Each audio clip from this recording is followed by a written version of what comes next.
एवं तुलसी दास द्वितीय वर्ष छात्री को से रिसर्च करने से कौन चाहते प्रकृत ओडिशार कौन विकास हेल्ले विकसित हो पार ओडिशा। नमस्कार, मु शुभस्मिता पश्चिम कबाट गोपबंधु महिला स्नातक महाविद्यालय युक्त 3 द्वितीय वर्षर छात्री। नमस्कार, मु तुलसी दास गोपबंधु महिला स्नातक महाविद्यालय युक्त 3 द्वितीय वर्षर छात्री। राष्ट्रीय संगीत गान बेले केवल 52 सेकेंड राष्ट्रीय संगीत को सम्मान प्रदर्शन करने किंबा भारत माता जय स्लोगान रे चित्कार करने द्वारा विकसित भारतर लक्ष्य केबे पूरण हो पारिबो नाही। एही विकसित भारतर लक्ष्य पूरण पई हमकु विभिन्न राज्य रे विभिन्न प्रकार पदक्षेप ग्रहण करबाकू पड़िबो। से पदक्षेप गुड़िक है ओडिशा रे स्थायी अभिवृद्धि, वैषयिक उद्भावन, सामाजिक अंतर्भुक्ति को चिन्हित करा जिबा उचित। ओडिशार प्रत्येक एनएसी एरिया रे शिक्षा, ट्रैफिक नियंत्रण, कृषक सशक्तिकरण, परिवार कल्याण, स्वास्थ्य केन्द्र गुड़िक उन्नति करने सहित यार कार्यकारिता को सुदृढ़ करने उचित। सरकार द्वारा प्राप्त कोटा व्यवस्था को परिवर्तन करा उचित, जहा फल कि प्रतिभावान व्यक्ति माने उपयुक्त पदवी न पाई अज्ञ व्यक्ति माने नियुक्त हेउछंती।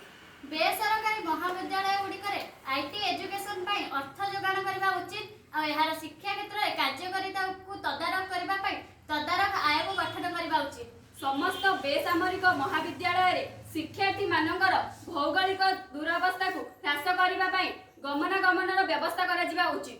सरकार द्वारा प्राप्त खाद्यर आवंटन को ह्रास करने उचित, जहाँ फल बेकारी समस्या ह्रास हो पार। समस्त विज्ञापित अंचल परिषद मानकरे स्वास्थ्य केन्द्र रे डॉक्टर मानकर मौजूद रहिबा उचित, जहा द्वारा सठिक समय रे रोगी सठिक चिकित्सा पाई परिबो। ट्रैफिक सिस्टम को उन्नत करने उचित, जहाँ फल एक्सीडेंट परिमाण कमी पार एवं प्रत्येक ग्रामांचल गुड़िक फास्टेग ट्रेनिंग दिया उचित, जहाँ फल रोगी सठिक समय रे किछिटा चिकित्सा पाई परिबो। गणमाध्यम विभिन्न क्षेत्र में दिया जाउथबा मिथ्या अपप्रचार को बंद करने द्वारा साधारण जनता माने भयभीत होगा दूरे रहिबे। पर्यावरण पर ग्राम्य और सहर भित्तिक नियुक्ति एवं यार कार्यकारिता को सठिक भाव में परिचालन करा उचित। शिक्षा और सांस्कृतिक क्रीड़ा क्षेत्र में समस्त बेसरकारी महाविद्यालय गुड़ी उन्नत शिक्षार्थी मानक वृत्ति प्रदान करा उचित, जहाँ फल कि शिक्षार्थी माने उत्साहित हेबे। प्रत्येक बेसरकारी महाविद्यालय गुड़ी सरकारी स्वीकृति प्रदान करा उचित, जहाँ फल शिक्षक शिक्षयित्री उपकृत होगा सहित शिक्षार्थी उपकृत हो पारे। उपरोक्त समस्त पदक्षेप गुड़ी जदि सठिक भाव में ग्रहण करा तेबे 2036 मसीहा सुधा आम ओडिशा विकसित हो पारिबो एवं 2047 मसीहा सुधा भारत विकसित हो पारिबो।